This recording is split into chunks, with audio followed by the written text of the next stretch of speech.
Everyone's been searching for the villain behind Bitcoin's crash. A collapsed hedge fund in Hong Kong, a carry trade gone wrong, some whale getting liquidated. I dug through the ETF flows, the options data, the basis trades, and here's what shocked me. There was no villain.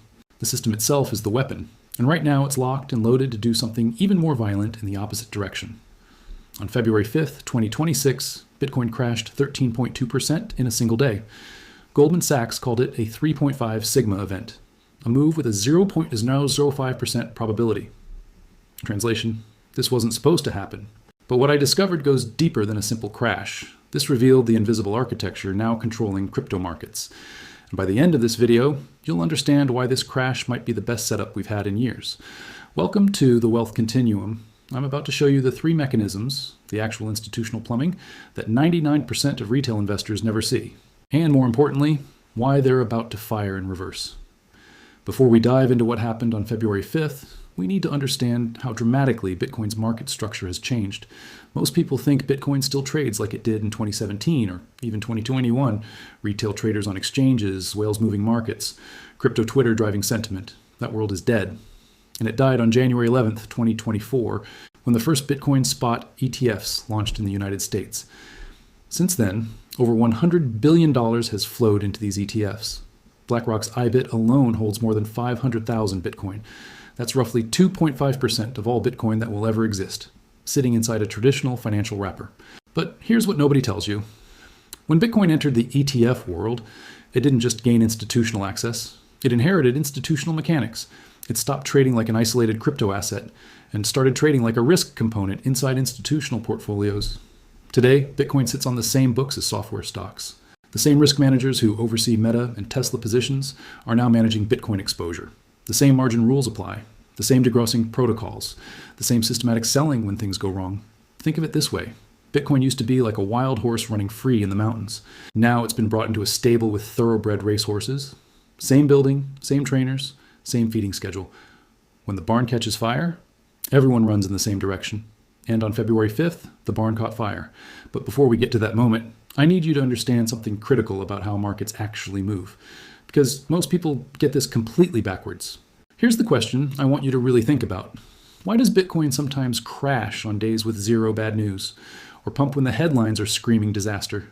The standard explanation goes like this. News happens, people react emotionally, prices move. Some headline drops, panic spreads, everyone sells, or some positive announcement comes out, FOMO kicks in, everyone buys. But that's not how professional markets work. That's how retail traders think markets work. In reality, markets move because of positioning, where the money is sitting, how it's hedged, what leverage is being used, and critically, what happens when that positioning is forced to change.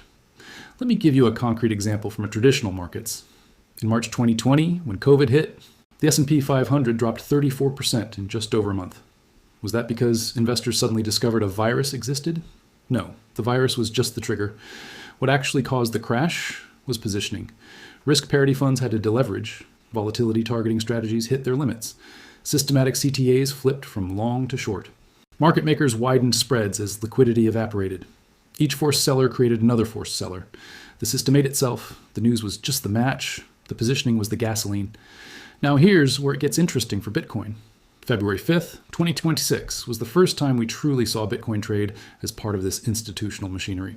And what it revealed is both terrifying and incredibly bullish. If you're starting to see how this connects, drop a comment right now telling me, have you ever been blindsided by a market crash that seemed to come from nowhere?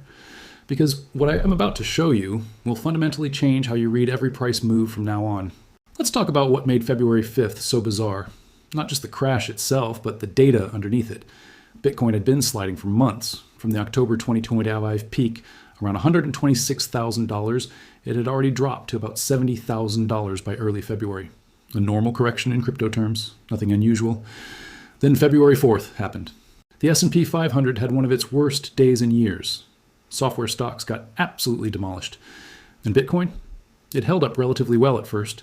But on February 5th, everything changed. Bitcoin opened around $69,000. By the end of the day, it had touched $60,062, a 13.2% single-day drop. And the speed was shocking. We're talking about billions in liquidations cascading through the system in real time. Now, let me show you the numbers that don't add up. BlackRock's Bitcoin ETF, IBIT, processed nearly $10 billion in trading volume that day. To put that in perspective, that's more than the average daily volume of Apple stock. It's more than most S&P 500 companies trade in a week. And remember, this is just one Bitcoin ETF. That $10 billion represented double the previous single-day record for IBIT. Not 10% more, not 20% more, double. Options activity also exploded to all-time highs. But here's what's telling. The flow was overwhelmingly to the downside. Puts dominated the volume. People weren't just selling Bitcoin, they were betting it would go lower. They were hedging, they were panicking. Across the entire crypto market, liquidations exceeded 2 billion. Leverage got absolutely crushed. Funding rates went negative. Open interest collapsed on platforms like Binance. So you'd expect massive ETF redemptions, right? Money fleeing for the exits. Investors saying, get me out, I'm done with crypto. Here's where it gets weird. The opposite happened. Let me show you the comparison that broke my brain. Just 6 days earlier, on January 30th, IBIT dropped 5.8%. Not great, but manageable. On that day, the ETF saw $530 million in redemptions. People pulled money out. That's the normal behavior you'd expect. But after a 13% crash, more than double that earlier decline, IBIT saw 6 million new shares created. That represents $230 million in new assets. Not redemptions, creations. And it wasn't just IBIT. Look at the entire Bitcoin ETF complex. Grayscale, Fidelity, RK, Bitwise. Across all of them, we saw over $300 million in net inflows on one of the worst crash days in Bitcoin's history. Let me spell out the paradox clearly. Record selling, record volume. Record put option activity, over $2 billion in liquidations, and money flowing in. This doesn't make sense until you understand what's really happening beneath the surface. And that's exactly the thread we need to pull. Before I reveal what I found, I want to give credit to the researchers whose work helped me piece this together. Much of this analysis builds on brilliant research from Jeff Park at Bitwise and Samson Mao, whose market structure analysis is second to none. I'll link to their deep dives in the description if you want to go down those rabbit holes. When something this extreme happens, human nature demands a villain. We want a story. We want someone to blame. We want it to make sense. And the rumors started immediately. Theory 1, a major hedge fund in Hong Kong collapsed. They were caught in a yen carry trade, borrowing cheap in yen, investing in higher yielding assets. When the yen strengthened, their positions imploded, forcing them to liquidate everything, including massive Bitcoin holdings. It's a clean story. It's happened before with different assets. I get the appeal, but it's full of holes. First, think about the mechanics. Any prime brokerage servicing that level of sophisticated trading, we're talking multi-billion-dollar positions, would have risk controls tightening long before it reached catastrophic levels. These aren't amateur traders at some offshore exchange. This is institutional capital with professional risk management. You don't just wake up one day and discover you need to sell $5 billion worth of Bitcoin immediately. The margin calls would have started days earlier. The prime broker would have been unwinding positions in an orderly fashion. You'd see it in the open interest data, in the funding rates, in the basis spreads. We didn't see that pattern. Second, the theory suggests they used IBIT options to trade out of their position. But think about how options work. If you're long Bitcoin and you need to hedge, you buy puts. As Bitcoin declines, those puts gain value, offsetting your spot losses. But in that scenario, a Bitcoin decline doesn't create a cascading liquidation. The options are doing their job. They're hedging you. The puts are appreciating as the underlying falls. That's exactly what hedges are supposed to do. The only way you get this kind of violent downside acceleration from options is if someone was short puts, meaning they sold put options, collected premium, and were betting Bitcoin wouldn't drop. When it did drop, they got obliterated. But nobody running a sophisticated yen carry trade is simultaneously shorting Bitcoin puts at scale. That's not a hedge. That's doubling down on the same risk factor. No professional risk manager would approve that trade. Third, if it was one big fund, we'd see specific fingerprints in the data, a particular time when the selling accelerated, a specific venue where liquidation spiked, coordinated movements across related assets. Instead, what we saw was diffuse. The selling was everywhere, all at once. CME futures, Binance perpetuals, Coinbase spot, the ETFs, everything moved in sync. That's not one entity getting liquidated, that's systematic. So the single entity theory doesn't work. Theory 2. Crypto whale got caught with too much leverage and got liquidated, triggering a cascade. This one's closer to reality, but it still misses the bigger picture. Yes, we saw over $2 billion in liquidations. Yes, levered positions got wrecked. But liquidations are a symptom, not the cause. When Bitcoin drops 1%, leveraged positions start hitting liquidation thresholds. That creates selling pressure, which pushes the price lower, which triggers more liquidations. It's a feedback loop. But something has to start that loop. Something has to create the initial 1% or 2% drop that gets the ball rolling. And on February 5th, that initial push didn't come from crypto-native markets. It came from Wall Street, which brings us to a much more important realization. What if there was no single culprit at all? What if this was the system working exactly as designed? What happened on February 5th wasn't caused by one thing. It was three mechanisms stacking on top of each other like dominoes, each one amplifying the next. Once you see how they connect, you'll understand why this crash actually sets up the next move instead of preventing it. Let me walk you through each one. Mechanism. Number 1, the trigger portfolio degrossing. Bitcoin didn't crash because of Bitcoin. It crashed because it was sitting in the same portfolio as everything else that was crashing. Let me explain what that actually means. Multi-strategy hedge funds, firms like Millennium, Citadel, Point72, run dozens of strategies at once. Equities, credit, commodities, stat, RB, now crypto. At the top of all of it sits a portfolio-level risk manager. Their job? Make sure the fund doesn't blow up. They monitor VAR, value at risk, cross-asset correlations, gross and net exposure, factor concentration. And when those numbers flash red, they act. On February 4th, the S&P 500 had one of its worst days in recent memory. Software stocks, Nvidia, Microsoft, Google, Meta, got hit hard. Goldman's prime brokerage later reported one of the worst daily performances for multi-strategy funds in years. That's when the risk managers step in, and the instruction is simple. Degross. Degrossing means reduce gross exposure everywhere. Not selectively, not thoughtfully, just smaller across the board. Cut 20% across all books. Now, equity desk sells stocks. Credit desk sells bonds. Commodity desk unwinds positions. Crypto desk, they sell Bitcoin. And here's the critical part. This wasn't one fund. It was multiple large funds hitting risk limits at the same time. Same models, same signals, same decision. Bitcoin is now inside those portfolios, sitting next to software stocks, feeding into the same risk systems. Look at the data. In the weeks leading into February 5th, Bitcoin's correlation with software equities was nearly 0.8.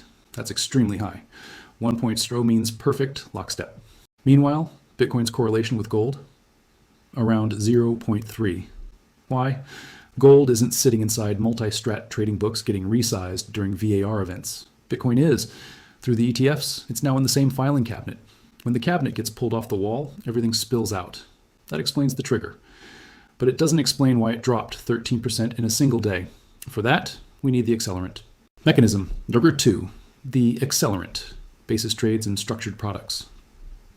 Now it gets technical. Stay with me. This is critical.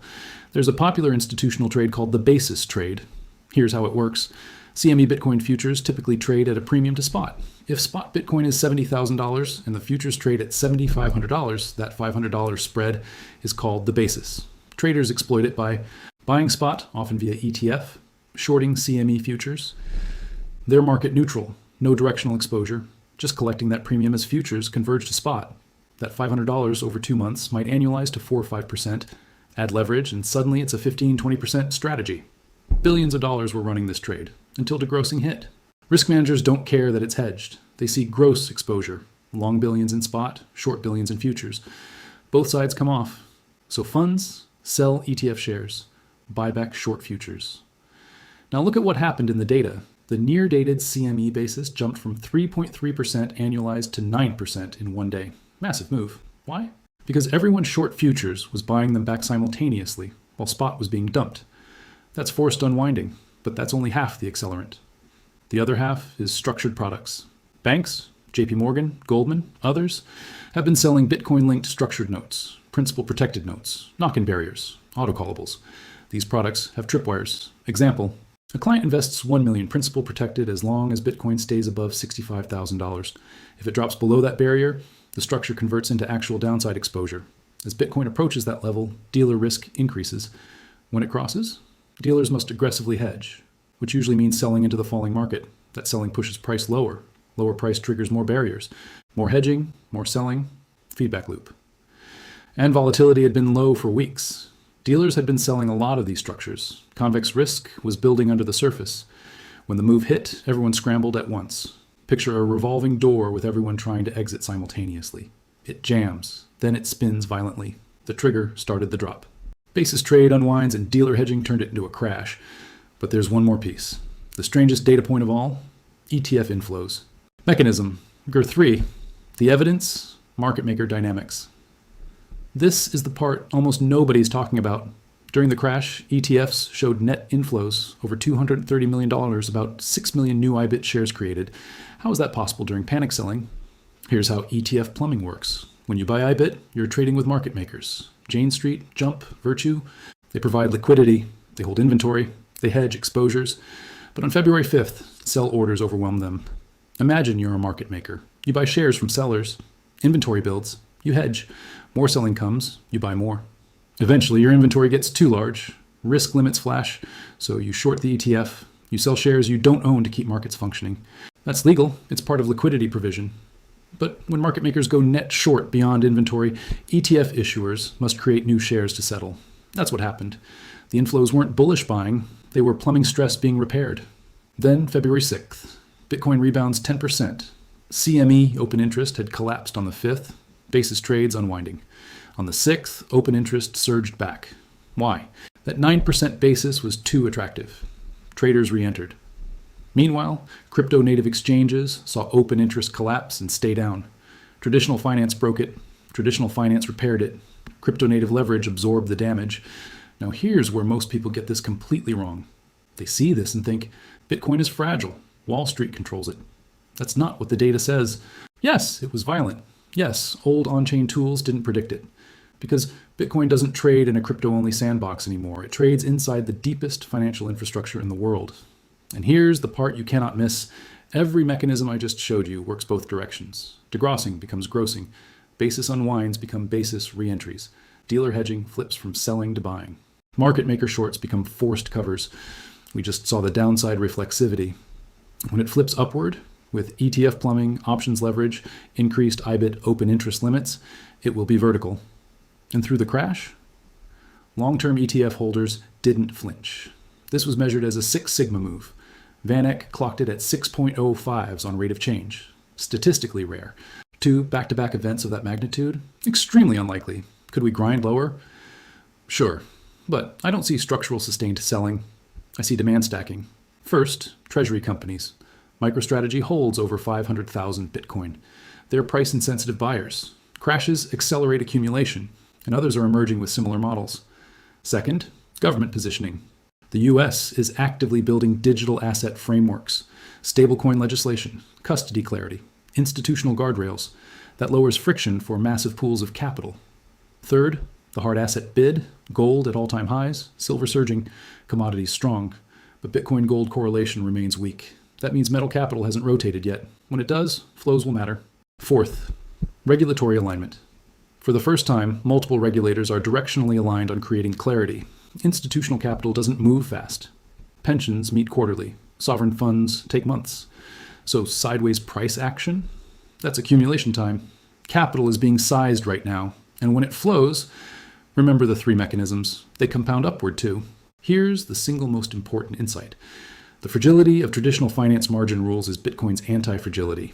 The same ETF plumbing that caused the 13% drop is the mechanism that can send it vertical. The market structure has changed. Old cycle tools don't fully apply. But the long-term trajectory? If anything, integration confirms it. Bitcoin isn't competing for attention anymore. It's competing for allocation. And that's a very different game. Understanding market structure isn't about predicting tomorrow's candle. It's about understanding the machinery moving the market. The wealth continuum exists to decode that machinery. So I want to hear from you. Which mechanism surprised you most? The portfolio degrossing cascade, the basis trade unwind, dealer hedging feedback loops, or the ETF plumbing dynamic? Drop it in the comments. I read everyone. And if this breakdown changed how you see markets, subscribe. Because when these same forces fire upward, and they will, you'll want to understand exactly why. Markets move on structure. Now you understand the structure, position accordingly. I'll see you in the next breakdown.